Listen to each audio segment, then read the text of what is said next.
I used to believe there were lines you couldn't cross with family. I was wrong, and I learned that the moment I realized that people who raised me had been quietly draining me dry while smiling to my face. My name isn't Clucas anymore. Let's call me Ethan. I'm 29, living alone in a quiet apartment outside Seattle, working a well-paid job in tech, stable, predictable, clean. For most of my life, I thought I was a good son, not just good, reliable, the kind of son parents brag about when they want to feel like they did something right. I was the one who answered calls at midnight, the one who wired money without asking questions, the one who swallowed irritation, frustration, resentment, because family, that belief almost destroyed me. Growing up, money was always a shadow in our house. Not dramatic poverty, not eviction notices on the door, but constant pressure. The kind that seeps into every conversation, every argument, every silence at dinner. My father, Richard, had a steady job in logistics. My mother, Helen, hadn't. Worked since I was a teenager. She always said she was between things, but the years passed and nothing changed. They weren't terrible people. It's what made it harder. They just never learned how to stop spending like tomorrow didn't matter. When I landed my first real job after college, something shifted. Not overnight, but subtly. The tone of phone calls changed. Urgencies appeared more often. A car repair here, a medical bill there, then rent, then utilities. At first it felt good to help. I told myself I was breaking a cycle. I was easing their stress. I was being the son I'd wished I'd had if roles were reversed. I made good money, not obscene, but comfortable. Not that covering. A few $100s here and there didn't hurt. Then the numbers grew. By the time I was 28. Sending money every single month, automatically, no discussion. No warning, just expectation. Just send it to mom's account like last time. Rent's due next week. You know the drill. We're counting on you. They never asked if I could, only when. What gnawed at me wasn't just the money yet. Was the silence around it? No gratitude, no acknowledgement. And while I was budgeting carefully, skipping trips, delaying my own plans, my younger siblings, Caleb, 24, and Maya, 22, were living at home like nothing was wrong. Caleb never held a job longer than a few months, always had new sneakers, always out with friends. Maya spent more on skincare in a month than I spent on groceries, and yet, I was the one paying to keep the lights on. The first time I tried to set a boundary, it exploded. I told my dad I could only cover half the rent that month. I expected stress, disappointment, maybe panic. What I got was anger. He didn't lower his voice. He didn't hesitate. He told me I owed them for raising me, for sacrificing, for everything they'd done. He said it was my responsibility now. Okay, that money was how I proved my gratitude. I remember staring at my phone afterward, heart pounding, stomach tightened, still sending the full amount. That was my mistake, because once people realize they can, guilt you into silence. They never stop. Then came last week, the week that broke everything. It started with a text from Maya, casual, almost careless. This place is unreal. I asked what she meant. Silence then. Wait, you don't know? Something in my chest tightened. I asked again, no response. I tried calling my mom. No answer. My dad-voicemail.caleb-nothing. I messaged Maya again. What are you talking about? Where's everyone? That's when she sent the photo. I still remember the way my hands went cold as I opened it. There, they were my parents. My brother, my sister lounging beside a crystal blue pool at a luxury resort. Palm trees, private cabanas, drinks, sweating in their hands. Smiles wide and careless, like people with no worries in the world. 3 days earlier, my mother had told me they were behind on rent. 3 days earlier, I sent them money. I sat there for a long time, staring at my phone, replaying every transfer, every excuse, every lie. The word betrayed didn't even come close. I waited before calling. I needed to hear it from her. When my mom finally picked up, she sounded irritated. Ethan, I can't talk right now. We're at dinner. Laughter echoed behind her. Where are you? Guy asked. Silence, I continued, voice steady. You're not home struggling with bills? You're at a resort. One I assume I paid for. She sighed like I was exhausting her. We needed this, she said. We've been under so much stress. You don't understand what it's like holding this family together. Something inside me cracked. You mean me holding it together? I said quietly. Her tone shifted dismissive. Don't be dramatic. It was just a little getaway. An all-inclusive resort. Then she said the sentence I will never forget. You would have ruined the mood. I didn't scream. I didn't cry. Hung up, and in that silence, staring at my ceiling. Something settled into place. This wasn't about money anymore. It was about respect. And they had none for me. I didn't sleep that night. I lay on my back, staring at the ceiling, replaying everything like a corrupted video file that refused to stop looping. Every transfer, confirmation. Every emergency. Every time I told myself it's just money, it had never been just money by morning. My phone was vibrating nonstop. Missed calls from my mom. Then my dad. Then, both of them together, overlapping like an alarm that wouldn't shut off. Messages followed first, cautious, then irritated, then openly hostile. I didn't answer any of them. Instead, I made coffee. Slow, deliberate. I sat at my kitchen table and scrolled through their texts like they were sent by strangers. No apologies, no explanations, just panic disguised as concern. That's when something shifted in me, quiet, final, irreversible. I wasn't going to argue. Wasn't going to explain how they hurt me. They already knew. They just didn't care. So I did the simplest thing. I opened my banking app, the automatic transfer monthly, recurring, dependable set. They're like a silent confession of how long I'd let this go on. I canceled it. No warning, no message attached. Then, I blocked them. Not forever, just long enough for reality to hit. I knew exactly what would happen next. Rent was due in a week. They'd already spent the money at sent-in cocktails, massages, pretending they didn't have a son funding their lifestyle. 3 days later, my phone started lighting up again. Blocked calls still show up in logs by the end of the week. My mom was leaving voicemails, her voice no longer annoyed, no longer dismissive, but frantic. "Ethan, please, we need to talk. We might lose the house. Please, honey, just call me back. We didn't mean to hurt you." Then my dad, angry, short, sharp. "You're overreacting. Grow up. You don't punish family like this." Still an apology then, my siblings. Maya texted first. "Mom and Dad are freaking out. Let's talk to them." Caleb followed. "Dude, you're taking this way too far." Too far? I laughed out loud, alone in my apartment. They weren't worried about me. They weren't ashamed of what they'd done. They were just scared the money was gone. A few days later, an email came through. Subject, line, "We need to talk." Almost deleted it. Almost the first paragraph was soft, fake, polished. "We love you. We're sorry you feel this way. Families go through rough patches." Then the mask slipped. "The rent is due, and we don't have enough. We never thought you'd abandon us like this. We know we rely on you. Rely, not appreciate. Not are grateful for. Rely then." Came the part that made my stomach twist. "Your brother and sister are worried about you. They say you've changed, that you're acting selfish." Honestly, we're starting to agree. I slammed my laptop shut. That was it. Not remorse, not accountability. Just guilt, manipulation, and entitlement wrapped in parental language.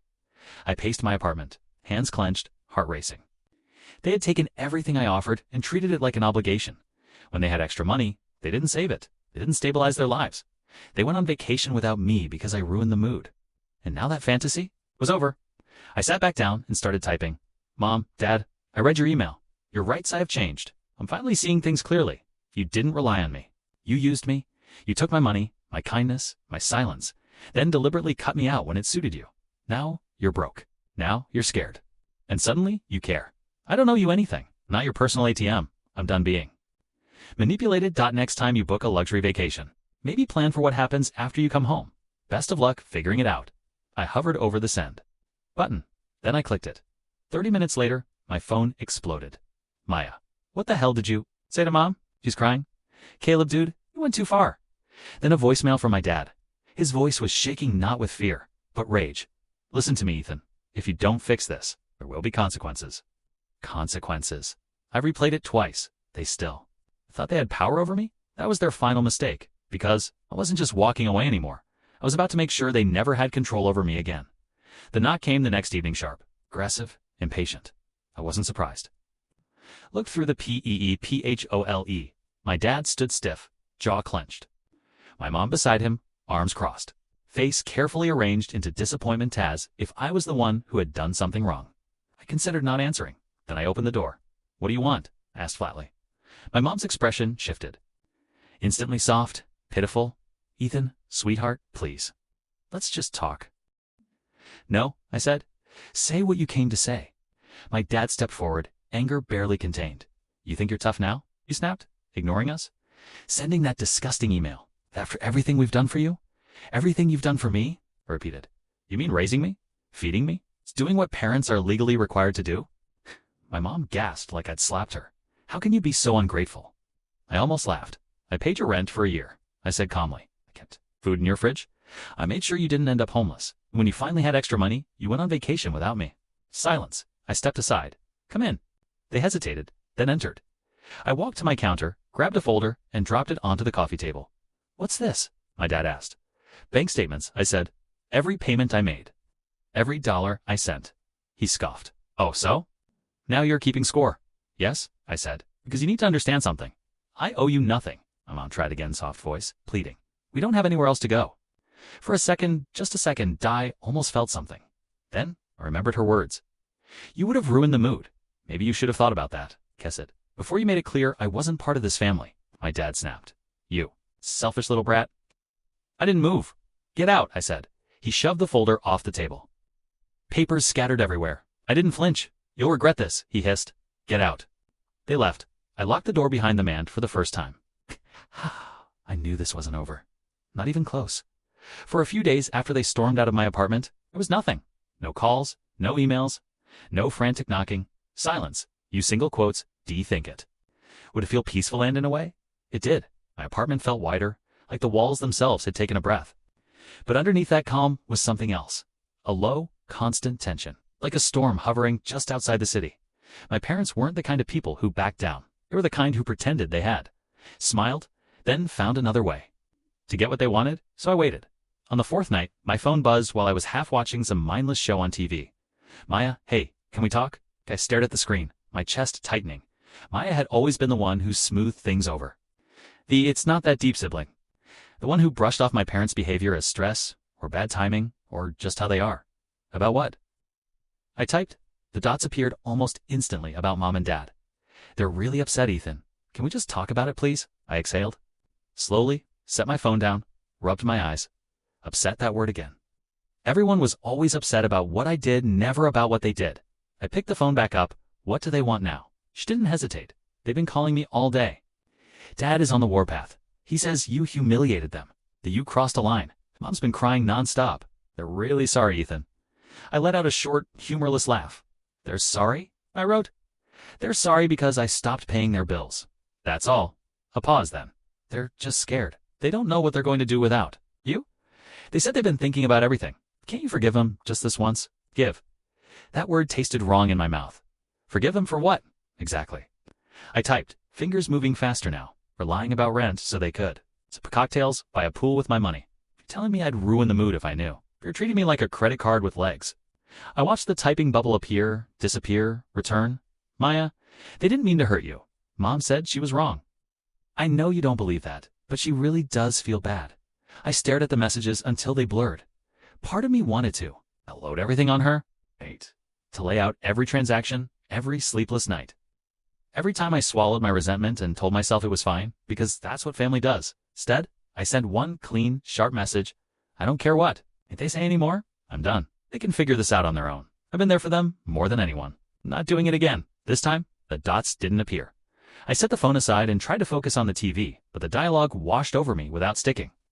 The anger, the pain, they weren't explosive anymore. They had settled into something. Heavier, colder, KKKK, like a stone lodged under my ribs. About 15 minutes later, my phone lit up again. Not a text. A call. Mom. I stared at her name on the screen. It rang once, twice, 3 times. I almost let it go to voicemail. Then on the 4th ring, I swiped to answer. I didn't say anything. Ethan. Her voice was small, tentative. Are you there? Stayed silent. I didn't want it to go like this, she said finally. I know you're angry. You have every right to be. You're right. We've been horrible to you. I've been horrible to you. I waited for the twist, the condition. The but. I thought you'd always be there to take care of things, she continued. I thought that's what parents and children do. They take care of each other. I see now that we crossed the line. You don't owe us anything, Ethan. You never did. Those were the words I had wanted to hear for years. They should have felt like relief. They didn't. There was no warmth, no sense of justice, just exhaustion.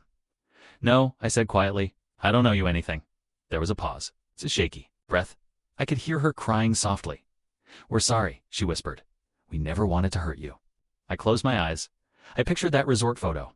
The sunlight, the drinks, the smiles. The way she'd said I would have ruined the mood. If you're really sorry, I said, you'll leave me alone. The line went silent. Please, Ethan, she whispered. Don't turn your back on your family. I shook my head, even though she couldn't see me. I already did, I said. You just didn't notice until the money stopped. I hung up. This time, I didn't hesitate. For a while, the phone stayed mercifully quiet. Then, around midnight, a new notification appeared. Voicemail, Dad. I didn't want to listen. I pressed play anyway. You've crossed a line, Ethan, he said, voice low and vibrating with anger. You're not just cutting us off. You're destroying this family. You think this is over? It's not. I'm going to make sure you regret this. You'll be sorry. Just wait. The threat wasn't subtle. I felt a flicker of fear, sharp, instinctive. Then it faded into something else. Something harder. I deleted the voicemail. I told myself that was the end of it. I was wrong. The next call didn't come from my parents. It came from Caleb. His name flashing on my screen felt wrong somehow. We weren't close. Not really. We existed in parallel orbits around the chaos of our parents, occasionally colliding when they needed something moved, fixed, or paid. I answered, "Yeah, Ethan?" His voice sounded different. Not casual, not irritated. Tight. "You need to be careful." A chill slid down my spine. "Careful of what?" I asked. He hesitated. Could hear something in the background of TV, maybe, or someone moving around, but his voice dropped like he didn't want to be overheard. "This is bigger than you think," he said. They're planning something?" My grip on the phone tightened. "What does that mean?" I asked, forcing my voice to stay calm. "What are they planning?" "I don't know everything," he said quickly, "but ever since you've cut them off, they've been losing it. Dad keeps going on about how you owe them." Cries. Then turns around and says, "You've forgotten where you came from." They're talking to everyone, relatives, old family friends, even people from church. They're trying to make it sound like you abandoned them out of nowhere. Of course they were. My chest felt tight, but not from surprise. It's from recognition. I had seen this before, just never directed at me. "What else?" I asked. Caleb swallowed. Audibly on the other end of the line. "They're building a story," he said. "Like a version where they're the victims and you're the cold, ungrateful son who turned his back on them after he made it. Mom said if you don't come to your senses, she's going to call Grandma and tell her everything.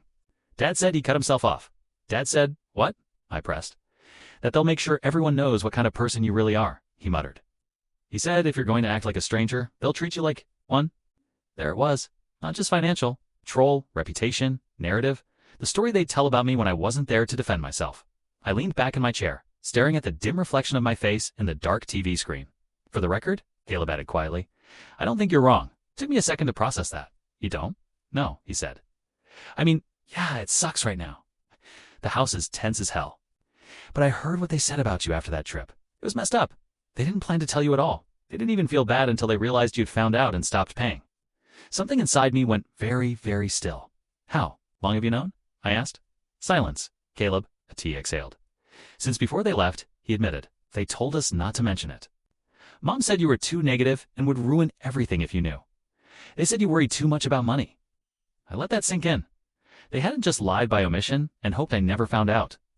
They had consciously constructed a world where I was good enough to fund their fantasy, but not good enough to be included in it, and they dragged my siblings into it too. "Why are you telling me this now?" I asked. "Because Dad's angry enough to do something stupid," Caleb said quietly. "How because?" "I don't know. I guess I don't want to watch this turn into something worse." "Worse?" I repeated. "What's worse than this?" He hesitated again. "Look," he said finally, "I just wanted to warn you. They're not going to drop this. They're going to push every button they can. Guilt, threats, other people. They're going to make it sound like you're the monster. Shh, be ready." For a moment, neither of us spoke. I thought about holiday dinners where arguments were rewritten mid-sentence. About times I remembered events one way and my parents corrected me into submission. About the way my mom could cry on command, and she needed someone on her side. About my dad's voice when he said there will be consequences. It wasn't just about the money. It never had been. It was about control. "Thanks for telling me," I said eventually. My voice sounded distant, even to me, but I've already made my decision. "What does that mean?" Caleb asked. "It means I'm done," I said. "They want to tell stories about me. Let them. I won't be there to hear them." I hung up before he could answer. The room felt different afterward, heavier, but also clearer, like someone had taken a highlighter to a pattern that had always been there. Only now I could finally see it. They weren't just panicking because they'd lost financial security. They were panicking because they'd lost their favorite tool. My guilt. The next day, the storm arrived. I was sitting on my couch, scrolling through random nonsense on my phone, when a notification came through. A group text: Mom, Dad, Maya, Caleb, and me. For a second, I just stared at it. Then I opened it. "We need to talk? This family is falling apart and we need you to fix it." My eyes lingered on that word. You, not we. It's not all of us. Just me. "This isn't just about the money, Ethan," the next message read. "We're asking for your help. Please come home and be the man you were. The man I was. The man who solved everything and asked for nothing. The man who paid bills without complaining. The man who swallowed hurt, anger, betrayal, and called it love." I sat there a long time. Phone warm in my hand, thumb hovering over the keyboard. I could explain. Again, I could lay it all out one more time. In careful, measured words they'd twist anyway. I could meet them halfway, send a smaller amount, compromise my boundaries just enough to keep the peace. Or I could do the thing I had been too afraid to do my entire life. Walk away, not halfway. Not temporarily, completely, so I did. I opened my settings. I blocked the group chat. I blocked each number individually. I unfriended them on every social platform. No messages. No calls. No notifications. No backdoor. For the first time in my life, family had no direct line to me. No way to yank on the rope they'd wrapped around my throat for years. I put the phone down and listened to the silence. There was fear. Sure, guilt scratching at the edges. A ghost of a voice whispering, "You're a bad son. You're abandoning them." But under all of that, stronger than all of that, is something else. Relief. For the first time, I chose myself and the thing. About people who've always had control over you. They don't let go quietly. For a few days after I blocked them, nothing happened. No calls from unknown numbers. No surprise emails. No friends of friends reaching out just to check in. Almost believed it was over. I was wrong. It was early. Evening when the knock came form. Deliberate. The kind of knock that assumes it has the right to be answered. I was standing in my kitchen, halfway through reheating leftovers, when the sound cut through the apartment like a blade. I didn't need to look through the peephole to know who it was. Still, I did. My parents stood on the other side of the door. Closer together than usual, they looked. Smaller, tired. My mother's eyes were swollen, rimmed red. My father's shoulders sagged like he'd aged 10 years in a week. For a brief moment, a dangerous thought crossed my mind. Maybe they've really changed. Then, I remembered the email, the threats. The way my mother said I would have ruined the mood. I opened the door. They didn't speak at first. They just stood there, like they were afraid one wrong word would make me shut it again. "Ethan," my mom whispered. "Please, you have to listen to us." I stepped aside, not because I owed them anything, but because I wanted this to end cleanly. They walked in slowly, as if my apartment were unfamiliar territory, which, in a way, it was. They had never really seen my life before. They'd only seen what I could give them. My dad cleared his throat. "We're sorry," said, and the words sounded forced, like it hurt to say this whole thing. "Gone too far?" My mom nodded quickly. "We don't want to lose you. We just want our family back." I stayed silent. My father took a step forward. "We need you," he said. "You're the only one who can fix this." There it was again. Need, fix. Not miss, not love, not regret. I felt something settle in my chest, heavy. "Final." "No," I said. They both froze. "You've had enough chances," I continued, voice steady. "I gave you everything. Money, time, loyalty, and when you finally had extra, you spent it pretending I didn't exist." My mom's face crumpled. "We were wrong," she said. "We know that now." "You knew it then," I replied. "You just didn't care." My dad shook his head, frustration bleeding through the cracks in his composure. "You're being dramatic. It's family's fight." "That doesn't mean you throw everything away." "This isn't a fight," I said. "This is a pattern, and I'm done being part of it." Silence filled the room, thick and uncomfortable. "You'll regret this," my dad muttered, like it sounded. "Weaker now, less like a threat, more like hope." "Maybe," I said. "But I won't regret protecting my peace." For a long moment, none of us moved. Then my mother reached out, stopped herself halfway, like she wasn't sure she was allowed to touch me anymore. "Please," she whispered. "Don't leave us." I looked at her. Lee looked. "I already did," I said softly. "You just didn't notice until I stopped paying." That was the moment it finally hit. Them, not anger, not bargaining, loss. They left without another word. I locked the door behind them and leaned against it, heart pounding. I waited for guilt to crash over me. It days passed, then weeks. My phone stayed silent. No family dinners, no forced check dash-ins, no emergencies mysteriously appearing at the end of the month. For the first time in years, my life felt quiet. Then came the last message. An email from Maya. She apologized. Really apologized. She said she understood now, that she'd been blind. That the family was falling apart and she didn't know how to fix it. Without me, she begged me to reconsider. I didn't finish reading it. I deleted it. Because some things can't be fixed without breaking yourself again. I don't know what the future holds. I don't know if I'll ever speak to my parents again. Maybe I will. Maybe I won't. But I do know this. I stopped confusing obligation with love. I stopped setting myself on fire to keep others warm. And for the first time in my life, I chose myself without apology. So tell me, should I have handled it differently? Or did I finally make the right choice?